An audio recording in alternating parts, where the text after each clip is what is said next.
The views and opinions expressed on this program are solely those of the host and guest and do not reflect the opinions or policies of the station, its owners, or its advertisers. All content should be considered editorial in nature. Listener discretion is advised. Recorded live. Cumberland County's smartest hour of talk radio. Welcome back to another edition of the Carolina Cabinet. Well, everyone, good afternoon and welcome to the Carolina Cabinet. I'm your host, Peter Pappas, and I'm in studio with Mrs. Laura Musler. Hello, hello. And House Representative Francis Jackson, House 45. Welcome, welcome. Oh, thank you. Thank you. Hello, everyone. So, whenever we say Miss Jackson, I want to sing that song. Sorry, Miss Jackson. Nah, I'm sure she's heard that one a couple of three times. I hear it. That's what she said her kids. All the time. Yeah. So just to reiterate for some comments I've seen, we are proud to be the only homegrown conservative talk radio show in this region. And we know that this is the smartest hour of radio. Our job is to give a voice to the conservatives of Fayetteville, Cumberland County, and beyond. And with that, we're going to jump right in. So, Laura, we were on with Senator Tom McGinnis yesterday. Mm-hmm. He couldn't make it Monday because of the whole snowmageddon from Moore County on Monday.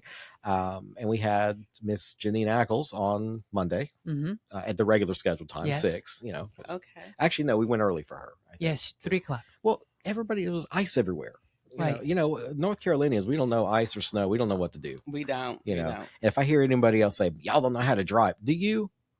I do not like driving into ice or snow. You just never know. Yeah. So back to what I was getting at. We've been busy. We've been on. This is the third day in a row we've been on the air. Mm-hmm. What kind of trouble have you managed to get into in the last 24 hours? Oh my gosh, since no Senator trouble. McGinnis But I was had here? a great meeting though. You did. We had a very, very good meeting. I got lots of compliments again. That's 2 meetings in a row that I was told I run a great meeting. So now it's not just a fluke. It might just be a pattern. Let's see. You did get some negative feedback though from me. Only from you. Yeah. You just said I'm bossy. You're very bossy. Yes. Yeah. Okay. But you run the meeting. That's my job. You ran it. That's my job. Yeah. So I need to be bossy. But if I was a man, you'd be like, yo, you're such a good leader. But if I'm a woman, I'm bossy. It's okay. Better than the other words they call you. Yeah. So it starts with a B too. So. I'll see you next week. So, all right. So Mrs. Jackson or Miss Jackson? Miss Jackson. What you been up to the last few days? Well, although we haven't physically been in the schoolhouse, in the building, in classrooms, we still are online working, answering questions for students. Because when we left last week, we were told to give them 3 days worth of work, and we did. And I've had students to email me, and grades we do. Because grades go out on Friday. And of course, training. We have trainings we have to do to prepare for testing, end of the year grade testing. So there's quite a bit still left to do. So with the asynchronous learning, which we've discussed that this week. I have this nostalgia to where, when we were kids, we woke up and watched that ticker along the bottom of the thing saying, are you out of school? Right. And these kids don't get that experience anymore. So as my House representative, can you maybe work on some legislation to give these kids a snow day? Oh, yeah, I would do that. I would do that. I just feel bad for them. It's like, oh no, you no play. No, get your butt right here. It's like the system found a way to make them. Well, you know what I love about what we did this week, I'm not sure, but they don't lose any learning time because the assignments that I sent home are those things like, you read, answer the question. Sure. And because social studies, that's what it's all about anyway. What grade are you I teach 6th grade, and I also, when needed, I teach, at FTCC online. So well, you got it made. 6th grade. I mean, those kids aren't going through any kind of transition in life or anything else. I mean, they're just so docile and well behaved. I'm sure. Oh wow! Yeah, right. You just got it made. Them hormones don't play a role at all. No. Yeah, one of those boys leaves one day and he comes back in. And you're like, "Who are you? You're 6 feet tall. What happened overnight?" What are you feeding these kids? They grow fast too. Yeah. Well, bless you for doing that. How long you been teaching? Well, I started out in 2015, so I'll say about 10 years. 10 years, fast. Going on 11 now. Yeah, I can maths a little bit. Yeah, I can say about 8 years, because 2 years I was a magistrate. Okay, but it prepared me but right before we jumped online, we were. I was telling you about. I remember you when I was running for city council. Right. We had this community watch meeting at Aaron Lakes, and I was just taken aback by how many the varied career you've had. I mean, it's very impressive. Can you tell us a little bit about? Tell us the last 20 years, where you've been, what you've been doing. Okay, well, I guess one of the highlights that I enjoy about my career is I was telling someone not long ago was the ribbon cutting that they had in November for the Interstate 295. Okay. I was a thoroughfare planner back then with the county when we planned that back in the 80s, and excited to see it it's Okay. come to fruition. So as a planner, like what was your educational background to get that? Okay, actually, I have a bachelor's degree in transportation. Okay. And actually, when I was hired for the job, I laugh often when I think about my boss back then, Rick Hikson.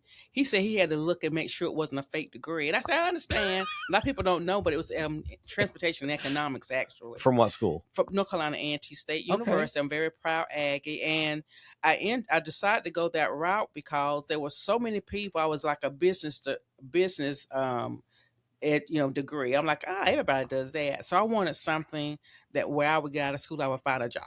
Sure. And surely it was not a field really well known. And thoroughfare planning, it involves transit and the zoning and subdivision process. Okay. I ended up working for the MPO Cumberland County. And back then, we did planning for the entire county. No one had their own separate planning department. You talking maybe like the future land use type stuff? Yes. Okay. I actually moved up the department. I started out in transportation, became a community planner in the department. And then I ultimately, like you said, I ended up supervising the section of the department with land use codes, with the subdivision and the zoning process going before the planning board, boards of adjustments. So you've been in government. Yes, I've been in government. You've been on over 20 years. The worker side of government. Yeah. And I think that's one of the reasons why I can kind of understand the frustrations of employees, because when I was in that position, mandates from Raleigh came often. And I'm like, they have no idea. That I remember taking over that section, and they implemented the requirement to have a watershed ordinance. And I'm like, they are put these mandates in place. They have no idea how it's going to work. And I watch us do the same thing. I was getting ready to say, now turnabout's fair play. Now you're the one sending and I feel bad for them because, the Parents' Bill of Rights, for example, how you say implement this policy, but then you don't tell them how. And because we don't understand, because we're not in the place of the employees, you have no idea how it's going to work, how confusing it is. So we have to work it out. Okay. So with the watershed ordinance, when it was implemented, the staff had to figure out how we were going to administer the watershed ordinance along with the zoning and subdivision ordinance. So we had 3 ordinances we had to abide by. And that really meant that developers were not able to use their land at full potential because we had to take in consideration the watershed ordinance. So I understand how those mandates from Raleigh can cause issues so I think it's important that when I'm in Raleigh now, I make sure that we understand we have to give them time to figure out how this is going to work. Let's stick with 2 things. You mentioned watershed.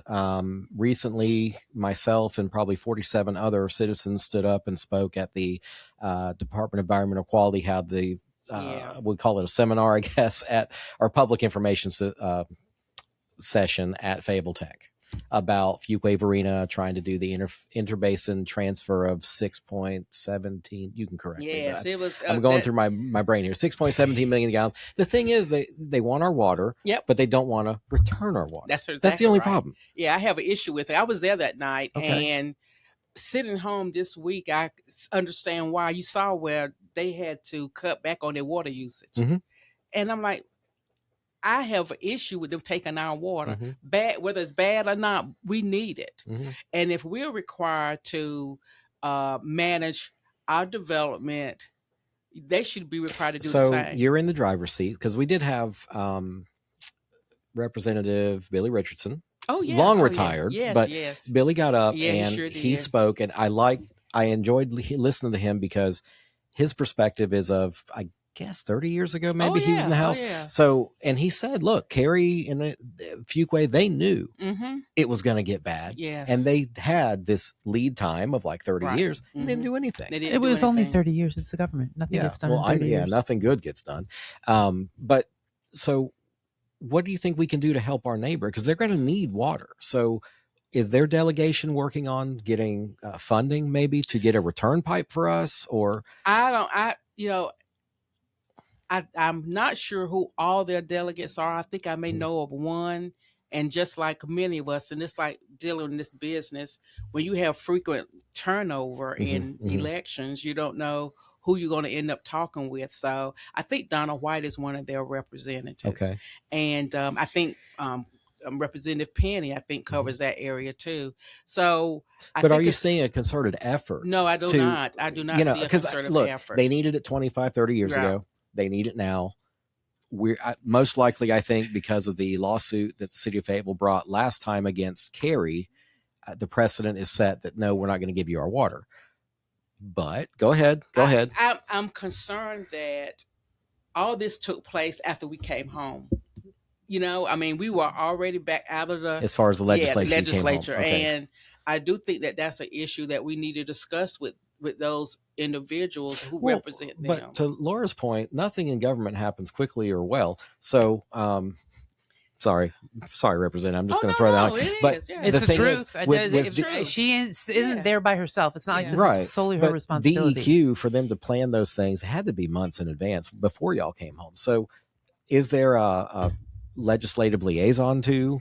Well, DEQ. There is a legislative liaison to DEQ, and she's reached out to me, and I've reached out to her, telling her my concerns, and I've yet to respond. But I think they extended that response up to April, I think. But still, like you said, there should be an effort for us to come together. Well, I mean, look, it's not a new issue.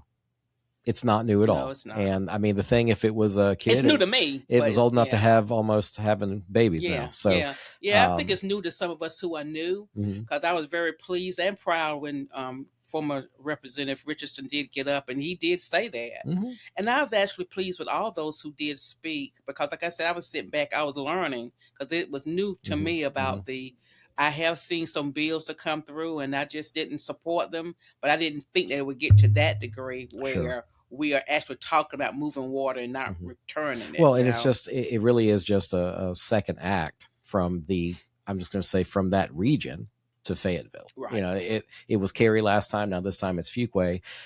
What about, have you seen any movement with DEQ maybe wanting to go further south and maybe listen to Elizabethtown or Wilmington? I have not. That was one of the concerns when I was contacted by the young lady from DEQ. But look, I said, first of all, I have concern that you only had one meeting here in Cumberland. And what about those who are south of us? They have not had an opportunity to speak. And I don't understand why. I mean, why are we not putting the time in? Because I'm from the old school. Like I said, I've been around for a while, and we really, when we had a rezoning, we did more about putting more time in with the citizens than we are doing with this issue. And it's not even it's not even the seriousness of it.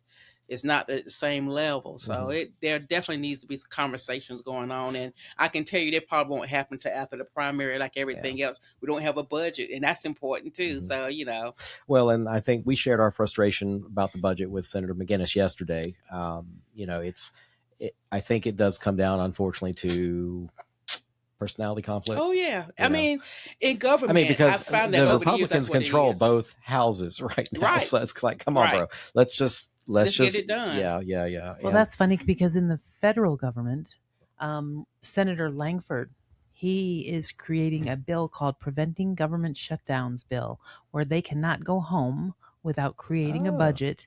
They will be in session for 7 days a week until the budget is passed. It's the equivalent of no work, no pay. Yeah.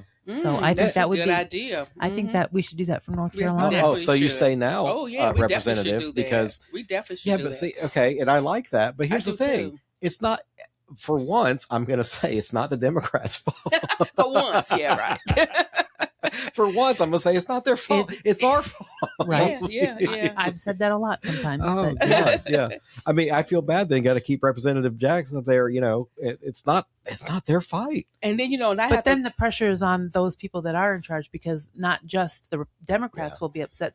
Their own. I just think in this particular situation, it's really not the Democrat caucus fault. Well, and it's frustrating whenever you work at a school and you have teachers saying, "We were going to get our raise. We were going to get our raise." I'm like, when I find out, I'll let you all know. Well, the good news is it's retroactive, though, so they get a big bonus. We'll see. I don't know. We'll see, because they can make those decisions and change that too. Because one of the things that we have resources that the kids need, and we're not able, or the administrators are not able to purchase them or bring those services in because we don't have a budget.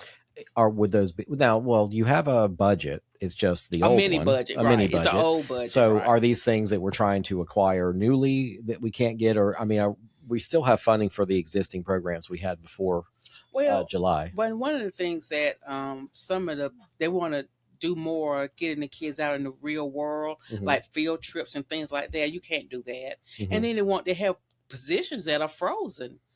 And well, you need those positions. Before we put the kids in the real world, can we teach our kids how to balance a checkbook, how to invest in the stock market, how to boil a pan of water, make some macaroni and cheese or something? Can we teach our kids? The directions are on the box. Let's just teach them to read. Well, there you go. Yeah, that's true. And reading, writing, arithmetic, history, all of that stuff.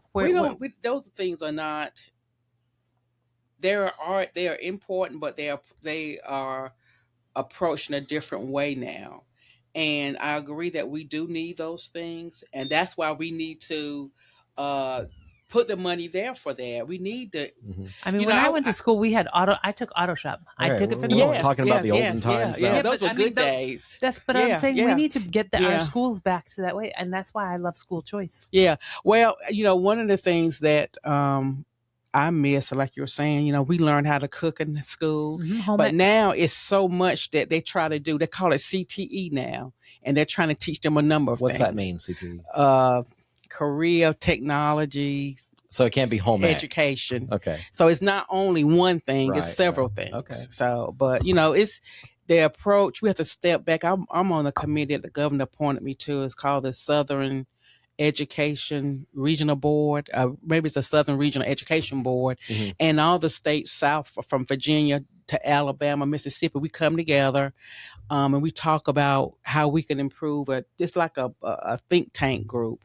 And I met a young lady from Mississippi. She works for the governor's office in Mississippi, and they went from being like 49 in their state to number 2. And you know what they did? They hired reading teachers and writing teachers. And that I was so impressed. I said, that's what we need. Isn't that elementary?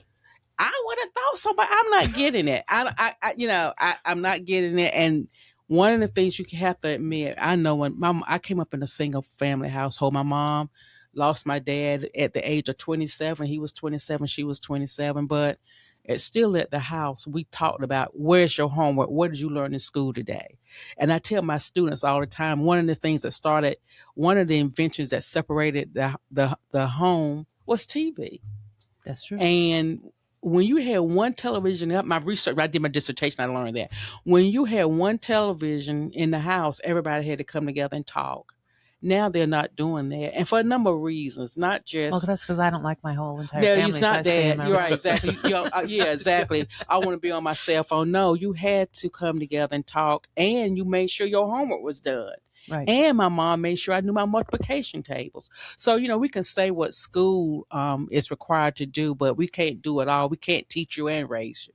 Right. And I think that's one of the things that's taking place where we need to help, because we know we can encourage the students to do well, but we can't follow them home to see what's going on at home. And that is a grave concern for me, because like I said, being in middle school and being a middle school teacher, kids come to you about what's going on, and sometimes you have to report it. Sometimes, It's funny that you say what I used to ask my kids, what'd you learn in school today? And you know what their name was? Always nothing.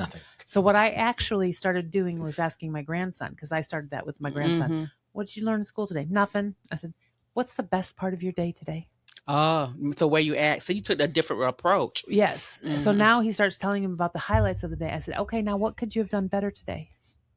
And so now he started thinking through things on, you know what, I messed this up or whatever. And I'm trying to give him a little more logical thinking, because I think we're missing that these days. Well, we're missing teaching the children how we're teaching them the test, and we're not teaching them logical, pragmatic approaches. I think we need to go back to the Paideia way of teaching, in my personal opinion. But yeah, I mean, it worked for us. It didn't hurt us, right? Right. I know that one of my parents I spoke with said that whenever her child came home, she would say, "What did you learn, and what did you do in school today?" And she was getting the same thing. You know what she started doing? Going through his backpack. Yeah, but I want the interaction though. I want them to think about how their day went. what was the best part of my day? And it's actually, it works in the grocery store too, Yeah. believe it or not. I'll walk up to the grocery and the grocer's checking you out and they're all, and you say, hey, what's good today?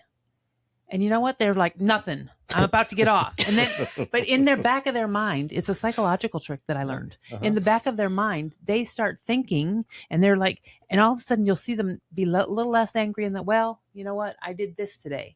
And they'll tell me a positive thought. And all of a sudden their entire demeanor changes instead of just, hey, how are you today? But what's good today? It's a psychological thing. And their mind starts looking for something good today. Yeah, well, the end of conversations, what kind of questions do you have for me? Like, do you got any questions? Yes. You cut people off. Just, engage the conversation. That's right. So, Representative, I really want to go down the rabbit hole of Parents' Bill of Rights. However, we don't have another 2 hours. I do want to talk about your election, your race. Yes. So this is the second. How many terms have you served so far? This is my second. This is your second? Okay, you would be going in your third if you were elected. Yes. And you have a primary this time. I do have a Is primary. That's I think the first time you got elected, I think you had a primary. I did. And then last time, were you opposed, unopposed? No, I was unopposed. Unopposed. Okay. So now you have one. We spent a lot of time speaking with Senator McGinnis about the primaries overall. On the Republican side, we have people that have been very long-term people that have been primaried now, or we have some of you folks on the Democrat side filing to be Republicans so you could mess with our primaries. You saw that. There's like 5 or 6 people. Oh, yeah, I did see that. There's 5 or 6 people that changed their party affiliation last minute. So whatever, politics be politicking, okay? Yes. But and we're not going to say your opponent's name or anything, but I want to know, why do I want to keep Representative Jackson in her seat? What's 1, 2, 3 things that you're doing, that you're working on, that you'd like to see continue? Well, and that's a great question, and I appreciate you asking it, because I think it's important to have consistency and continuity in Raleigh, because, like I said about former Representative Richardson, I found in government that institutional knowledge and experience is important. Okay. Experience does matter. And as a teacher, I've reached across the aisle and working with some of the other representatives on the other side with education bills. And I'm looking forward to also they're on the bills now, but maybe didn't cross over this time, but maybe next time, because we're learning to work and together. When you say crossover, you mean from the House to the Senate? Senate. Okay. Yes. Right. So that bill, as well as the property tax bill, I'm on the property tax reform committee, and I filed a bill for the military to receive some exemptions. But I think with this committee, we're going to find some other ways, not just to help them, but help others. Okay. So we have your bench strength. We have possible connections you've created or made. What are these things going to stop if you don't get reelected? I hope not. Okay. I hope not. I think someone would I mean, pick is it this up. kind of like, look, or else? You Like you got to vote for me or else. Well, I don't know that these are actually interests that I've had. Not too many people have. I guess maybe 1 or 2 of the current delegates have signed on. But I think that I've seen over the years that when people don't return, someone finds their bills and refile them. I would like to think that I wasn't trying to say, you or else. I just.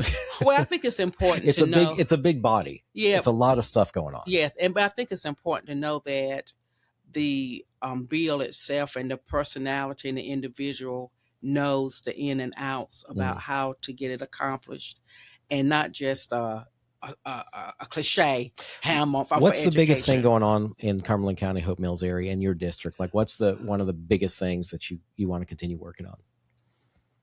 Well, one of the things I would love to continue working on is the Hope Mills board interested in doing a senior citizen center.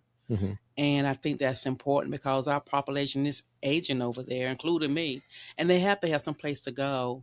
And I think that's important. So you're working on getting funding for that? Yes, or what's your role I did gonna put be? it in. I did file that. Okay. And there were, of course, after what happened in western part of the county, western part of the state, first things first. And Helene. That's right, with Helene. I think it was important to make sure those people, those family members and representatives were restored back. Can you quantify off the top of your head the amount of money that we put out as a state for Helene that we're waiting on federal reimbursement? I You have any idea? cannot put that amount Okay. out there. It's been a while since I've heard that Okay. number, but I do know that they're consistently meeting, I think monthly, on that. I'm not sure if it's 20 million already or not, but I know it's up in the numbers. Okay. you Well, know. and I think it was last week or maybe Monday that Senator Ted Budd was able to push through some reimbursement, but it's not all of it. No, It's like they're releasing this much at a time. Yeah. And It's the government. What do you want? man, I want my money back. Well, I want a refund. Give me 20 years. I'll get it to you. All right, go get it. Yeah, All well. right. Interest free, I guess. Yeah. All right. Well, Representative, it's been a pleasure having you. I have your website online or on the screen here, francisjackson.com. I even spelled it right. I checked. I ran it in a website thing, so it came up. So if somebody wants to make a donation or contact you, how do they do that?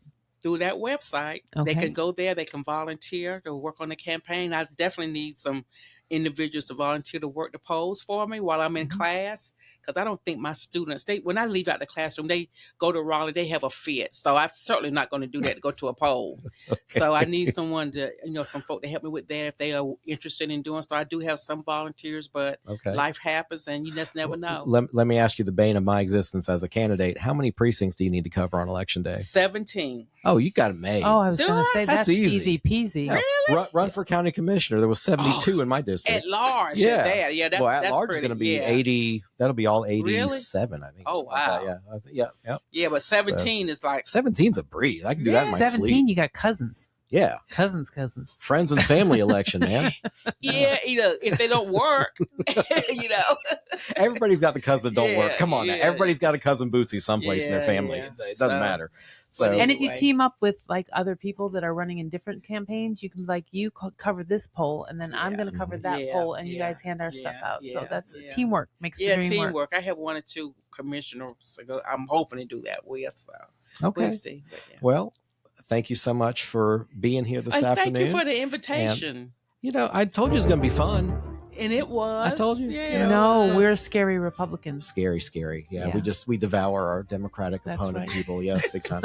Anyway, so we're going to take a short break, and we're going to come back with Sheriff Morgan right after this.